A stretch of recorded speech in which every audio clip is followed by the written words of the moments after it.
Bullies pulled her hoodie to Humiliate. She flipped them both instantly. Kira Westbrook pulled her oversized grey hoodie tighter around her small frame as she navigated the crowded hallways of Roosevelt High School. Her dark hair fell like a curtain across her face, partially obscuring the sharp green eyes that seemed to take in everything while revealing nothing. At barely 5 feet tall with a slight build, she moved through the corridors like a ghost, avoiding eye contact and keeping close to the walls. Most students didn't even notice her presence, which was exactly how she preferred it. She had transferred to Roosevelt 3 months ago when her family moved from their quiet suburban town to this sprawling city. The transition had been difficult enough without drawing unwanted attention to herself. Her previous school had been smaller, more intimate, where being the quiet kid was just another personality trait rather than a target painted on her back. The morning sun streamed through the tall windows of the main hallway as Kira made her way to her locker. She kept her head down, focused on the scuffed linoleum tiles beneath her worn sneakers. The familiar sounds of teenage chatter, slamming lockers, and squeaking sneakers created a cacophony that she had learned to tune out. All she wanted was to get through another day without incident. Well, look who's gracing us with her presence. A voice cut through the morning noise like a knife. Kira's stomach dropped. She didn't need to look up to know who was speaking. Blake Morrison, the self-appointed king of Roosevelt High's social hierarchy, stood blocking her path to her locker. At well over 6 feet tall with broad shoulders from years of playing varsity football, Blake commanded attention wherever he went. His perfectly styled blonde hair and designer clothes marked him as someone who had never wanted for anything in his life. Flanking him were his 2 constant companions. Tyler Brennan, almost as tall as Blake but lankier, with a cruel smirk that never seemed to leave his face, and Madison Cross, a girl whose beauty was matched only by her vicious tongue. Together, they formed Roosevelt High's most feared trio, and for reasons Kira couldn't understand, they had decided to make her their primary target.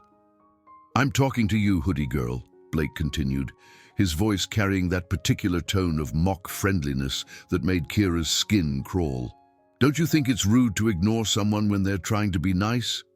Kira finally looked up, her green eyes meeting Blake's blue ones for just a moment before she looked away again. "I'm just trying to get to my locker," she said quietly, her voice barely above a whisper. Tyler laughed, a harsh sound that made other students turn to watch. "Did you guys hear that? She actually spoke. I was starting to think she was mute." "Maybe she's just embarrassed about her voice," Madison added, her perfectly manicured nails clicking against her phone screen as she recorded the interaction. "I mean, if I looked like that, I'd probably never want to talk either." The words stung, but Kira had learned to keep her expression neutral. She had dealt with bullies before, though never ones quite this persistent.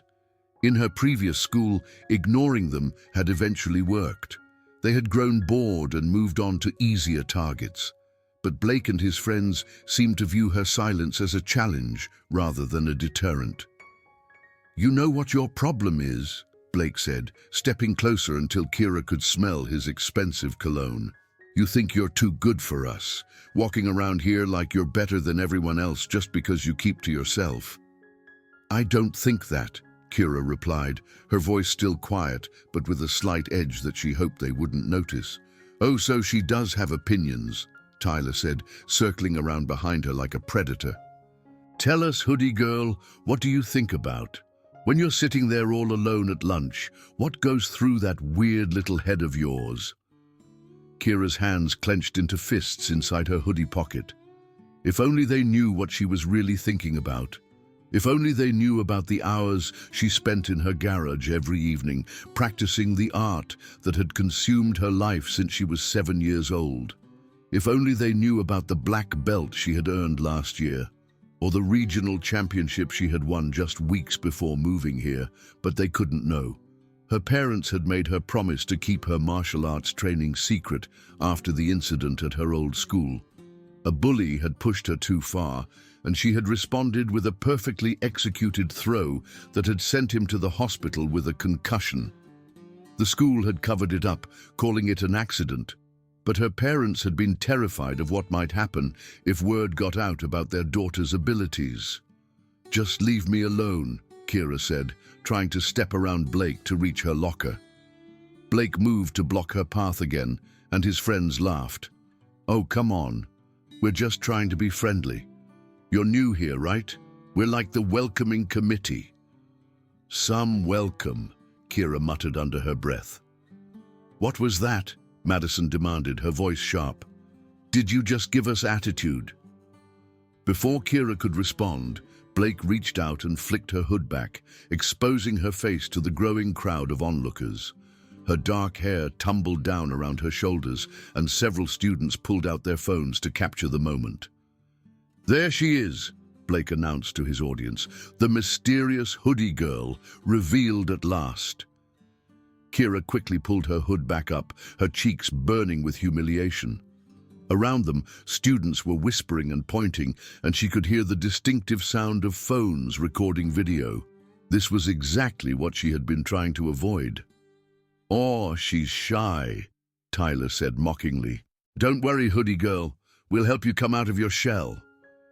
"Yeah," Madison added. "Consider us your personal development team." The bell rang, signaling the start of first period, and the crowd began to disperse. Blake leaned in close to Kira, his voice dropping to a whisper that only she could hear. "This is just the beginning," he said. "We own this school, and you're going to learn your place in it." As the trio walked away, laughing and high-fiving each other, Kira stood frozen by her locker. Her hands were shaking as she worked the combination, and she could feel the eyes of other students on her. Some looked sympathetic, but none had intervened. That was the way it worked at Roosevelt High. Blake and his friends were untouchable, and everyone else was just trying to survive. The rest of the morning passed in a blur of classes and whispered conversations. Kira could tell that word of the hallway encounter was spreading through the school's social network. Students would look at her and then quickly look away, and she caught fragments of conversations about the new girl and Blake's latest victim. By lunchtime, Kira had retreated to her usual spot in the library, where she hoped to eat her sandwich in peace. The library was supposed to be a safe space, but even here, she couldn't escape the attention that Blake's morning performance had brought her. "Hey, you're the hoodie girl, right?" a voice said beside her. Kira looked up to see a tall boy with warm brown eyes and a kind smile. His name was Jamie Chen, and he was one of the few students who had ever tried to be friendly to her. He played guitar in the school's jazz band and had a reputation for being one of the genuinely nice kids at Roosevelt. "My name is Kira," she said softly. "I know," Jamie said, settling into the chair across from her. "I heard what happened this morning. Blake's an ass." Kira was surprised by his directness. Most students at Roosevelt were careful not to speak ill of Blake Morrison, even when he wasn't around.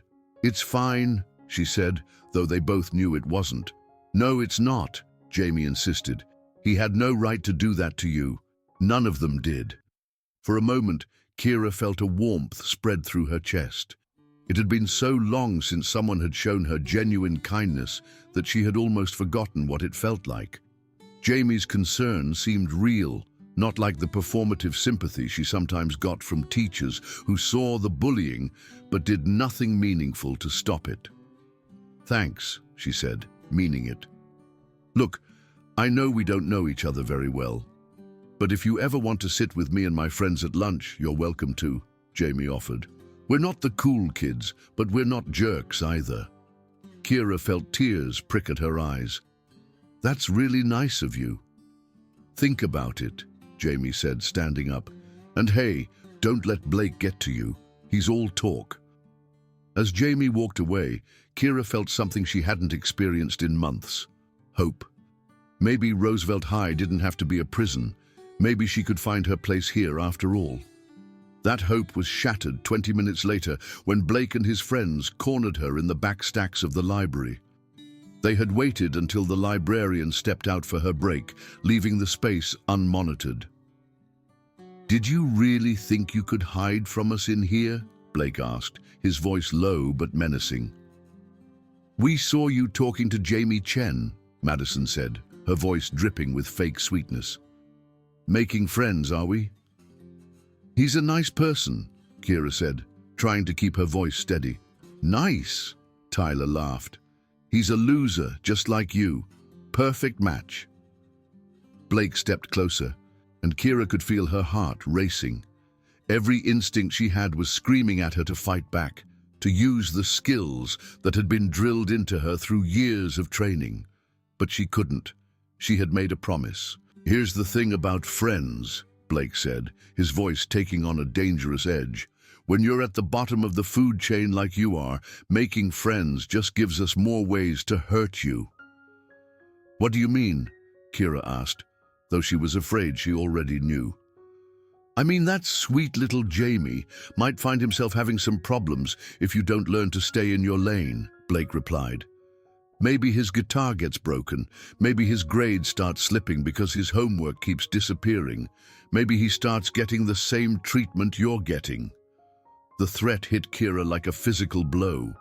She had learned to endure the bullying directed at her, but the thought of Jamie suffering because of her association with him was unbearable. "Leave him alone," she said, her voice stronger than she felt. "That's up to you," Blake said with a cruel smile. "Stay away from him, keep your mouth shut, and maybe nothing happens to your new friend." "But if you don't," Madison added, "well, let's just say Jamie's going to have a very unpleasant rest of the school year." As the trio left her alone in the stacks, Kira sank into a nearby chair. She felt trapped, more so than ever before. The bullying she could handle, but she couldn't bear the thought of Jamie being hurt because of her. She would have to distance herself from him, which meant giving up the one ray of hope she had found in this place. The next few weeks fell into a depressing pattern. Every day brought new humiliations, new ways for Blake and his friends to remind her of her place in the school's social hierarchy. They would knock books from her hands in the hallways, make loud comments about her appearance when she passed, and post subtle but cruel things about her on social media. The worst part was watching Jamie's confused and hurt expression when she started avoiding him. He had tried to approach her several times, but she had made excuses and walked away. She could see that he was wondering what he had done wrong, and it broke her heart to hurt someone who had shown her kindness. One afternoon in late October, Kira was walking through the school's courtyard when she saw Jamie sitting alone on a bench, strumming his guitar. He looked sad, and she realized with a pang that she might have been the cause of his melancholy. She wanted to go to him, to explain why she had been avoiding him, but she knew she couldn't risk Blake's wrath. "Touching scene," a voice said behind her. Kira turned to find Madison approaching, her usual smirk firmly in place. "You know, I almost feel sorry for him. He really thought you were going to be friends." "Just leave him alone," Kira said quietly. "Oh, we are," Madison replied, "as long as you keep being a good girl and staying away from him. But you know what? I think he's starting to figure out that you're avoiding him on purpose. He's not stupid." Kira's stomach clenched. She had been hoping that Jamie would just assume she was naturally antisocial and move on. But Madison was right. Jamie was too perceptive to be fooled for long. "What do you want?" Kira asked. "I want you to understand your place," Madison said, her voice taking on a harder edge. "You're nobody here. You're less than nobody. And the sooner you accept that, the easier your life will be." "I'm not bothering anyone," Kira protested. "Your existence bothers us," Madison replied coldly. "The way you walk around here like you have some big secret, like you're better than everyone else. It's pathetic." "If only you knew," Kira thought, her hands clenching into fists. "If only you knew what I was really capable of." But she said nothing, just stood there and took it like she always did. Madison eventually grew bored and walked away, leaving Kira alone with her thoughts and her growing anger. That evening, Kira spent 3 hours in her garage, working through forms and combinations with an intensity that worried her mother. She attacked the heavy bag with kicks and punches that would have impressed her former sensei, channeling all her frustration and rage into her training. "You're going to hurt yourself if you keep this up," her mother said from the doorway. "I'm fine," Kira replied, not stopping her assault on the bag. "No, you're not," her mother said firmly. "You're angry and you're letting it consume you. That's not what martial arts is supposed to teach you." Kira finally stopped, breathing heavily. "What's the point of all this training if I can't use it?" "The point is self-control," her mother replied. "The point is knowing that you have the power to defend yourself without needing to prove it to everyone around you." "But they're making my life hell," Kira said, her voice breaking. "Every single day, they find new ways to humiliate me. And now they're threatening Jamie just because he tried to be nice to me."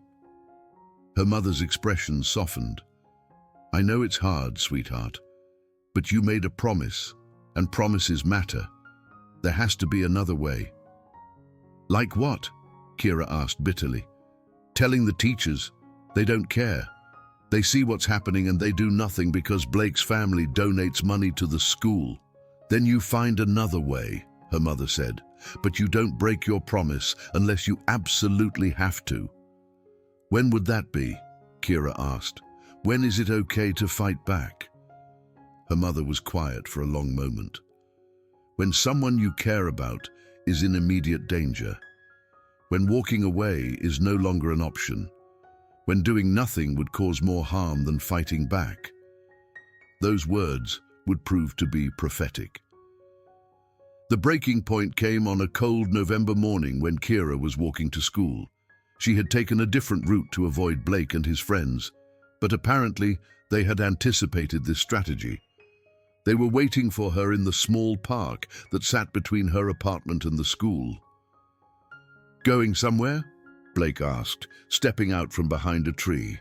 Tyler and Madison emerged from other hiding spots, effectively surrounding her. Kira's training kicked in automatically, and she assessed the situation. 3 opponents, open terrain, multiple escape routes. She could handle this if she had to. "I'm going to school," she said calmly. "See, that's your problem," Blake said, circling her like a predator. "You think you get to just go about your business like nothing's happening, like you haven't been disrespecting us for months." "I haven't done anything to you," Kira replied. "You exist," Madison said viciously. "That's enough." "You know what I think?" Tyler added. "I think you need to learn a lesson, a real lesson." Blake pulled out his phone and started recording. "This is going to be so good. The whole school's going to see what happens when someone thinks they can ignore us." "What are you doing?" Kira asked, though she was beginning to understand. "We're going to give you a makeover," Madison said with a cruel smile, "starting with that stupid hoodie you're always hiding behind." Before Kira could react, Tyler grabbed her backpack and yanked it off her shoulders. Blake moved in from the front, reaching for her hoodie, while Madison positioned herself to get the best camera angle. "Stop!" Kira said, but her voice was lost in their laughter. Blake's hands gripped the sides of her hoodie and pulled hard, trying to yank it over her head. The fabric stretched and tore, and Kira felt a surge of panic. This wasn't just about humiliation anymore. This was about violation, about stripping away the last barrier she had between herself and the world. "Please stop," she said, louder this time. "Oh, now she's begging," Tyler laughed. "This is perfect." Blake pulled harder, and Kira felt the seams of her hoodie beginning to give way. In that moment, she made a decision that would change everything. She thought about Jamie, sitting alone on that bench, looking sad. She thought about her mother's words about immediate danger. She thought about the promise she had made and the reasons she had made it. And then she stopped thinking altogether. Blake never saw the move coming. One moment he was pulling at her hoodie, laughing at her distress, and the next moment he was flying through the air. Kira had grabbed his wrists, stepped back, and executed a perfect hip throw that sent him crashing to the ground 6 feet away. The impact knocked the wind out of him, and he lay there gasping like a fish out of water. Tyler stared in shock for a split second before charging at her. Kira pivoted smoothly, caught his arm as he swung at her, and used his own momentum to send him tumbling past her. He hit the ground hard and rolled several times before coming to a stop against a tree. Madison was screaming, her phone forgotten, as she watched her 2 friends writhing on the ground. "What did you do to them?" "I defended myself," Kira said, her voice steady now.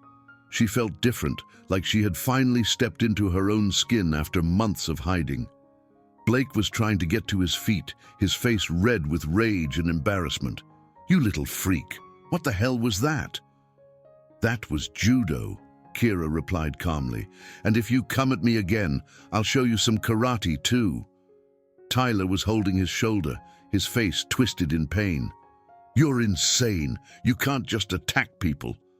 "I didn't attack anyone," Kira said, her green eyes flashing with anger. "You attacked me. You've been attacking me for months. I just finally decided to defend myself." Blake was on his feet now, but he kept his distance. For the first time since she had met him, he looked uncertain. "You're going to pay for this. When we get to school, everyone's going to know what you did." "Good," Kira said. "Maybe they should know. Maybe everyone should know what you've been doing to me." She looked at Madison, who was still holding her phone. "Did you get all that? Make sure you post the whole thing, not just the part where I fight back. Show them what you 3 were doing to me first." Madison's face went pale.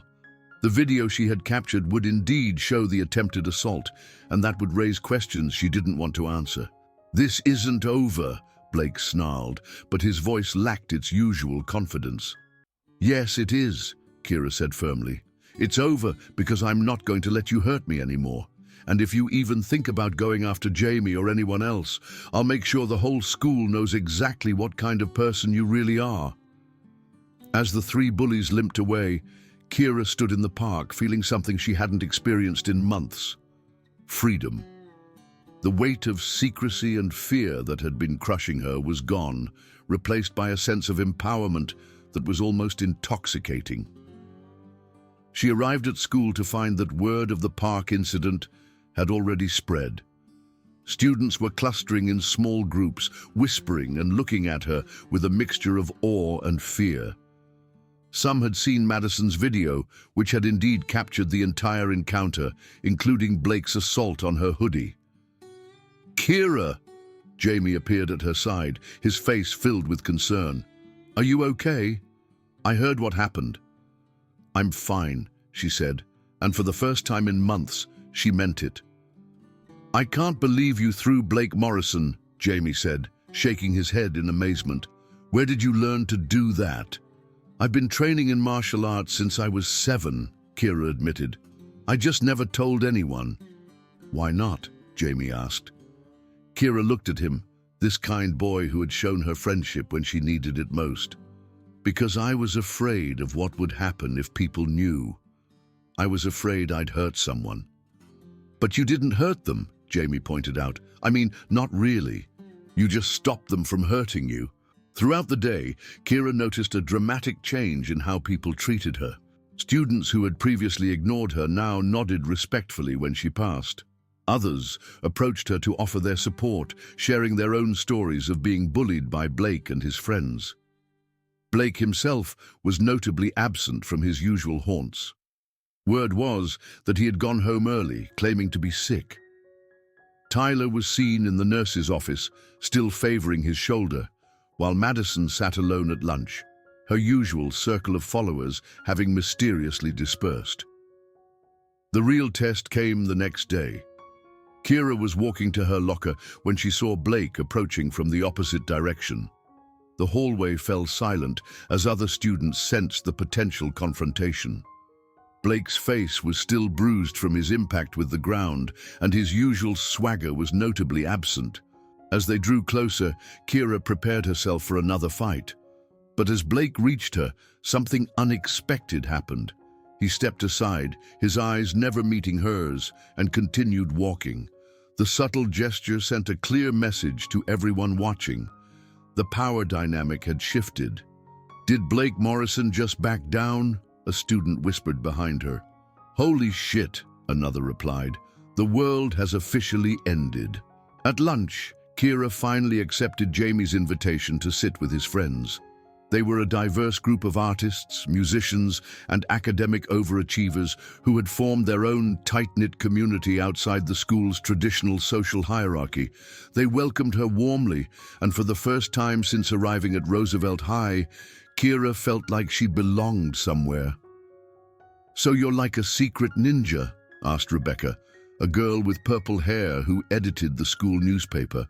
"Not exactly," Kira laughed. "More like a very well-trained person who finally got tired of being pushed around."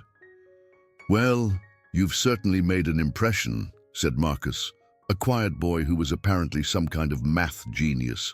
"Blake's been hiding in the library all day, and I've never seen him read a book in his life." "I don't want to be a bully," Kira said seriously. "I just want to be left alone to live my life." "That's all any of us want," Jamie said, his hand briefly touching hers. "And now, maybe we can."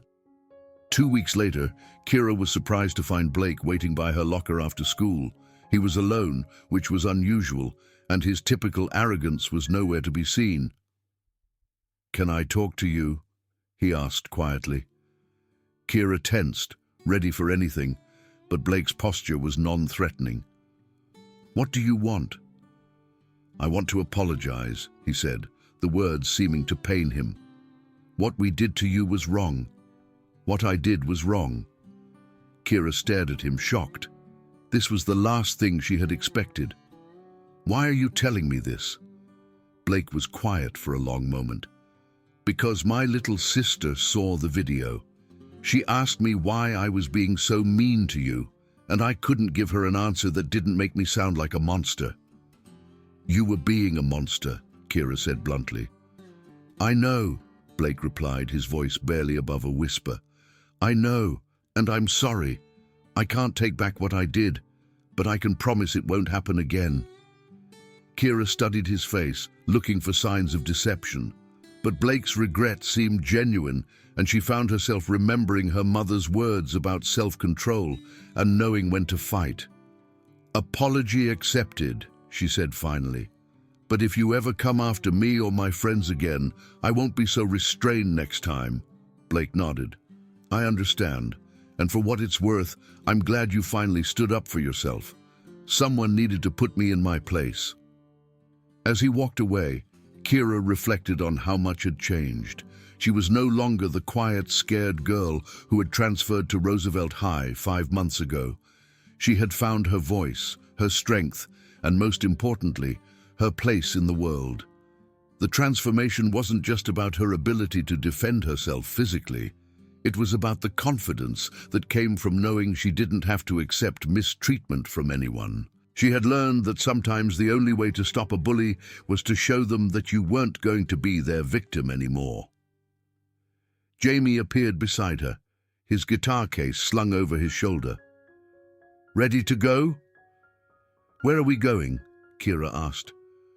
"Jazz band practice," he said with a smile. "I talked to Mr. Peterson, and he said they could use someone to help with choreography for their performances.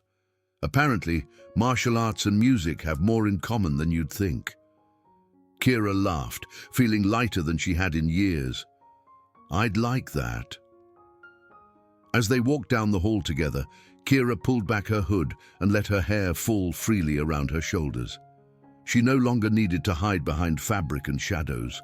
She had found something better than a disguise. She had found herself. The quiet, underestimated girl who had once been an easy target was gone. In her place was someone who knew her worth, who had friends who cared about her, and who would never again allow herself to be diminished by the cruelty of others. Roosevelt High had taught her many things, but perhaps the most important lesson was this. Sometimes the only way to find peace is to stop running from the fight and start standing up for what's right. And sometimes the person you save by standing up is not just yourself, but everyone who comes after you.